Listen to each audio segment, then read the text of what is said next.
मला सांगा प्रत्येक पालकाने समजा 50-100 रुपये महिन्याची एक्स्ट्रा खर्च केला तर त्यात बाकी गोष्टी झाली पालकांकडे पैसे फक्त रिक्षावाल्याला द्याल स्वतःच्या मुलांच्या सिक्युरिटीसाठी पैसे नाही का देतील ना का नाही देणार पालक साहेब परिस्थिती अशी आहे की ठीक आहे आपण परिस्थितीने चांगले सक्षम आहे पण काही जे पालक आहेत ना हे द्याव्यामुळे मुलांना शिरपूरला टाकलेलं आहे। आज खेड्यावरची जिल्हा परिषद शाळा अशी परिस्थिती झाली की तिथं मुलं नाही आहेत फक्त शिरपूरला शिकायला तुमचं म्हणणं काय मला थोडक्यात सांगा की साहेब तुम्ही कारवाई करू नका मुलं मेले तरी चालते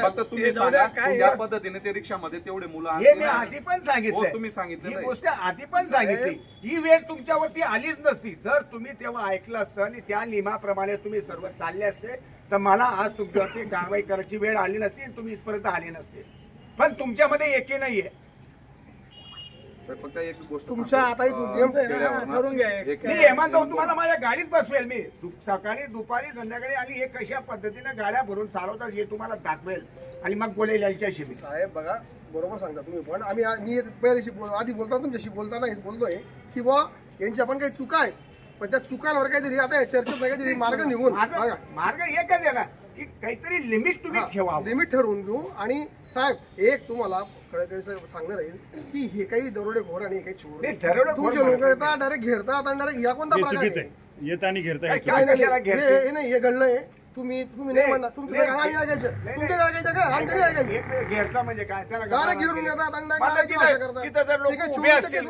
सांगा तिथं जर कारवाईला 5-7 पोलीस असतील तर ते उभे बरं ते काही अरेरावी करतात का तुमच्यावर असं बी प्रकार आहे ना अरे गावीचा प्रश्न आहे आमच्या पोलिसांचा मारायचा किंवा कोणाला काही करायचं काही आम्ही उलट ऐकून घ्या उलट सगळ्या पकडलेल्या रिक्षांमध्ये पोरं घरी सोडून मग त्याच्या रिक्षा बोलवलेल्या आहे असं नाही की शाळेच्या विद्यार्थ्यांना रस्त्यावर उतरून दिले त्यांना विचारले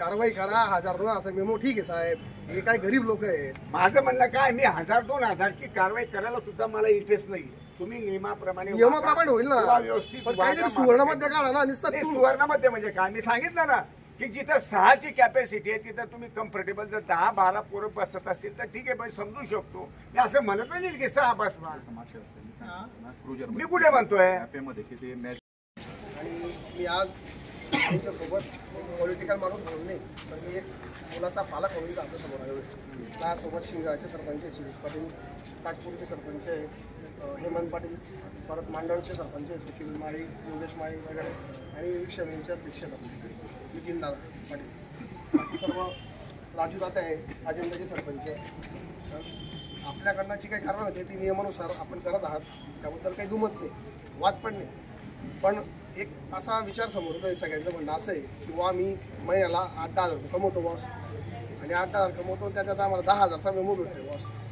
आमच्यामध्ये काही नियमानुसार काही गोष्टी नाही पण आता साहेब सर्व पालकांचं गेल्या 3 दिवसापासून एवढे हाल होत आहेत अख्ख्या तालुक्यामधले ग्रामीण भागातले पालक आणि शहरातले पालक संस्था चालकांच्या गाड्या तुटपुंजे आहेत त्यांच्याकडे ती व्यवस्था नाही म्हणून मग त्या लेवलला आज 160 लोक हे रिक्षाधारक आहेत काही ॲपेधारक आहेत आणि काही आपले क्रुझर वगैरे गाड्या आहेत त्याच्यात तुमची मिनी ट्रॅव्हल्स पण आहेत आपल्या नियमानुसार जिल्हा लेवलला ज्या काही कारवाई होत आहेत त्याबद्दल आमचं काही म्हणणं नाही पण आता थोडंसं 3 दिवस 4 दिवस आपण खूप कारवाई केली तर आम्ही हेच सांगायला आलो शिरपूरची वेगळी परंपरा आहे शिरपूरचं वेगळं नाव आहे सर्व मिळून मिसळून अधिकारी लोक देखील समजून घेत असतात आणि आतापर्यंतचा आमचा अनुभव असा आहे की अधिकाऱ्यांनी निश्चितच प्रत्येक जनभावनेचा जनमानसाचा आदर करून त्यांना काहीतरी सूट दिलेली तर आता हे सर्व रिक्षावाले आहेत एक अनुभव अजून असा कटू अनुभव असा आला यांच्याशी चर्चा करताना किंवा रिक्षा चालक जेव्हा तुमची कारवाई तुम्ही करतात तर त्याला डायरेक्ट असं घेरून घेतात 8-10 लोक पोलीस अडॅक येतात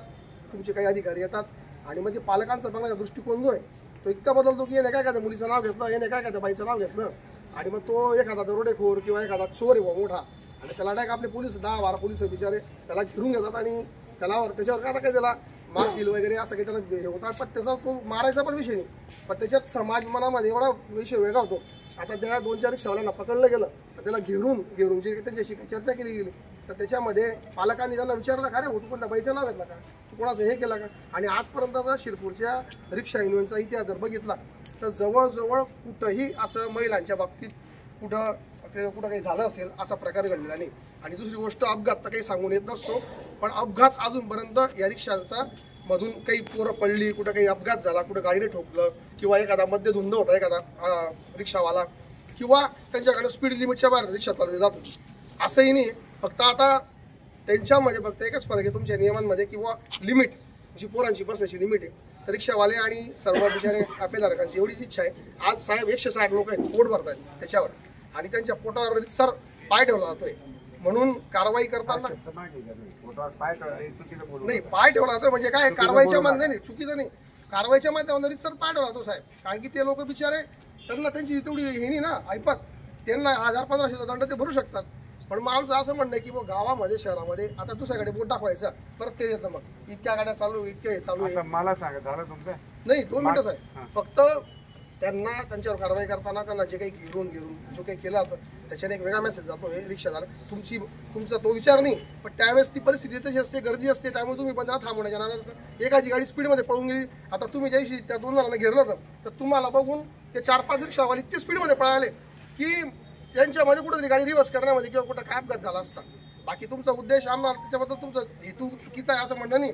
पण साहेब, आता जर या 160 लोकांचं जर बिचाऱ्यांचं त्याच्यावरच फूट नमस नाही. आणि मी स्वतः आता काय झालं, आम्ही तर आपल्या कामाला लागून जातो. तुमची मुलं तर आता मोठी होऊन गेलीत, पण आमची मुलं अजून लहान आहेत बरं का. आणि तर काही आपल्या अधिकाऱ्यांची पण मुलं लहान आहेत. आपण आपल्या कामात राहतो, ते पोरग 11:30ला ते शाळेमध्ये सोडून देतो आपण. पण तिकडून आणायच्या वेळेस आहे ना, ती लिंक तुडून जाते, ते 1-1.5 तास रडत बसतं. आणि मग आपण केव्हा तरी आपल्याला आठवण येते किंवा शाळेतल्या मास्तराचा फोन होतो शिक्षकाचा की मुलाला घेऊन जावं असं. आपल्याला सवय नाही. आता पहिले कसं होतं, मुलाला सोडायला जावं लागायचं, रिक्षा नव्हत्या. आता रिक्षाची सवय होऊन गेली. गेल्या 10-12 वर्षापासून पोरांना सोडायची सवय पडली. रिक्षामध्ये चालला जातो पोरगा आपला. पण आता ही काय होऊन गेलं आहे, इतके हाल होत आहेत पालकांचे. पालक संघ जो आहे, जो त्या शाळेचा पालक संघ, त्यांचा देखील आमच्याशी संपर्क झाला की भाऊ याच्यावर काहीतरी मार्ग काढा आणि याच्यावर साहेबांशी बोलून. आणि तुमचा अनुभव आम्हाला असा आहे की तुम्ही याच्यामध्ये निश्चितच आम्हाला आतापर्यंत सवलत दिली आहे, काहीतरी सुवर्णमध्ये काढलाय. म्हणून तुमच्या नियमानुसार ते राहतील. बाजूला काही पाट्या लावायच्या आहे, जाळ्या लावायच्या लावतील. 10ची लिमिट तुम्ही सांगताय, ती काय 17-18वर करता आली. त्यांचं तुमच्या नियमामध्ये कुठेही ते होणार नाही. आणि वर दप्तर ठेवतील हे त्यांच्याकडनं आम्ही कबूल. त्यांना म्हटलं बघा, तुमचंच ऐकून घेणं हा महत्त्वाचा विषय नाही, त्यांचं देखील अधिकाऱ्यांचा, त्यांना देखील लॉ अँड ऑर्डरचा विषय असतो, नियम असतात, वरून कारवाईचा बडगा असतो. तर ते त्यांना देखील त्यांचं देखील आपल्याला ऐकून काहीतरी मधला सुवर्णामध्ये तुम्हीच आम्हाला सगळ्या सरपंच वगैरे सर्व आलेले आहेत, सर्व शिक्षकवाले आलेत. तर यांच्या माध्यमातून तुम्ही आणि तुमचे सर्व अधिकारी मंडळ आम्हाला याच्या काही मार्ग झालाच पाहिजे अशी आमची इच्छा आहे. झालं तुमचं? 2 दिवस कारवाई केल्यानंतर असंच सर्व रिक्षावाले माझ्याकडे आले होते. तेव्हा काय ठरलं होतं आपलं, कोण सांगेल? मी अध्यक्ष बोल सांगा. गाड्यांचं लिमिट ठरलं होतं. हां, मुलांचं लिमिट काय लिमिट ठरलं होतं? हॅपी गाडीमध्ये 10 मुलं, मॅजिक किंवा मॅक्झिमो या गाड्यांमध्ये 15-16 असे बसवायला सांगितलं. रिक्षात 3 व्हीलरमध्ये पुढं बसवायचे आणि मागे 5-6 मुलं बसतात. 15 लोक बसतात रिक्षामध्ये. रिक्षा 3 व्हीलर रिक्षामध्ये 15 लोक बसतात. काल मी एक रिक्षा पकडला आहे का, तो मी थांबवली रिक्षा. किती रिक्षा, किती मुलं होते? 15 मुलं होते. 20 मुलं होते. मी मोजले, लबाड बोलू नको, मी स्वतः मोजणार आणि 2 तोमाडी 20 मुलं होते. मी परत सांगतो तुला, माझा पित्त खाऊ नको तू. मी स्वतः होता, माझा कॉन्स्टेबल पण मी मोजली आले लक्षात. 20 मुलं होते, 19 सुद्धा नव्हते, 20 मुलं होते. शाळा सुटली, खोटं बोलू नको. तर शाळा सुटली. मला ते बाकी मला काही सांगू नको. मला ड्रायव्हर सीटच्या बाजूला 4-4, 5-5 पोरं लटकून जातात. एखादा पडला मेला तर काय करायचं? उद्या कोणाला विचारतील लोक, पोलीस काय करतात हेच विचारतील ना. आम्ही मागे पण यायला सांगितलं की तुमचं 5-6चं लिमिट आहे, त्याच्यामध्ये कम्फर्टेबल जर 10-12 मुलं बसत असतील तर बसवा, नो डाऊट. त्याच्यामध्ये 7-8चं लिमिट आहे, त्याच्यामध्ये 15-16 डबल ना. फक्त मुलं बाबा असे लटकून चालले किंवा पडू शकतात अशा. आणि असं म्हणत नाही की 3चं लिमिट आहे, तुम्ही 3च बसवले पाहिजे. हे यांना सांगितल्यावर सुद्धा यांची मस्ती जात नाही. तुम्हाला प्रचिती पाहिजे असेल तर तुम्हाला 3 दिवस माझ्या गाडीमध्ये फिरवेल मी आणि मी तुम्हाला दाखवेल की यांचा कसा नंगाना चालतो ते. तुम्हाला मी माझ्या गाडीमध्ये बसवेल आणि मग तुम्ही मला सांगायचं. मी यांना ठरवून दिलेलं आहे की ज्या गाडीचं लिमिट 5-6चं आहे, तुम्ही 10-12 कम्फर्टेबल बसत असेल तर ठीक आहे, परवडत नाही, मला पण माहिती आहे. पण एकदम 3-3, 4-4 पट 20-20, 25-25 पोरं लटकून घेऊन जाता तुम्ही त्या रिक्षामध्ये. म्हणजे हे तर सोडाच, काही तर ते गाड्यामध्ये मध्ये तर सोडा, बाहेर लटकून, वर बसून बाहेर लटकून सुद्धा मुलं घेऊन जातात, शाळेची मुलं. हे पण सांगतो तुम्हाला. मी कनसा कॉन्व्हेंटला गेलो होतो परवा. कनसा कॉन्व्हेंटवाल्यांनी सांगितलं की रिक्षामध्ये आम्ही 12 मुलं येतो, लहान रिक्षामध्ये 12 मुलं. आणि तुम्ही म्हणता की आतापर्यंत गुन्हा वगैरे दाखल नाही. तुम्हाला माहिती नसेल हिस्ट्री, 354चा गुन्हा दाखल आहे रिक्षावाल्यावर, 9 वर्षाच्या मुलीवर हे केला, अत्याचार केल्या संदर्भात. त्यावेळी पण नको इतरांवर त्रास, काही नको म्हणून आपण त्या पद्धतीने सर्वांना बोलवणं आणि सांगितलं हे होतं. आम्ही सरांनी कोणासाठी सांगितलं. करतोय? तुमच्याच पोरांसाठी करतोय ना. तुम्ही असं लिहून द्या मला की आमच्या शहरामध्ये मुलांचा कोणता अपघात झाला, किती लोक रिक्षा अपघातामध्ये मुलं मेले, तरी आम्ही आमचं काही तक्रार नाही असं लिहून द्या. आम्ही पाहणार सुद्धा नाही तुमच्याकडे रिक्षाकडे. लिहून द्या तुम्ही. कोण जबाबदारी घेण्याची? तुम्ही घेता जबाबदारी? कर भाऊ सांगा हा? बोला. कोण जबाबदारी घेण्याची? तुम्ही दप्तर बघा ना, कुठे लटकलेले असता. नाही, मीटरला दप्तरं दप्तर सोडावं, लटकवता पोरं तुम्ही. लटकलेले असतात. तर बघा, आम्हाला पण समजतं हे मानतो, आम्ही पण मॅच्युअर्ड अधिकारी, आम्ही या सगळ्या स्टेजमधून गेलेले आहेत. हे यांचं जेव्हा अति होतं ना, तेव्हा आमचं पित्त खवळतं. आलं का लक्षात? आणि उद्या समजा 2 पोरं 4 पोरं मेले, रिक्षा पलटी झाली, त्याच्यात 20 पोरं होते, 25 पोरं होते, तर मला बापाचं नाव जो मला सांगावं लागेल ना, तुम्हाला थोडी सांगावं लागणार आहे. बोला भाऊ, यांचं म्हणणं काय बरोबर आहे का? काय त्याच्यामध्ये काय तुम्ही पण बोला ना. आता तो मी त्याच्या रिक्षातले पोरं मोजले, मी मोजले स्वतः, तरी तो इथं नाही म्हणतोय. म्हणजे बघा तो किती लबाड आहे.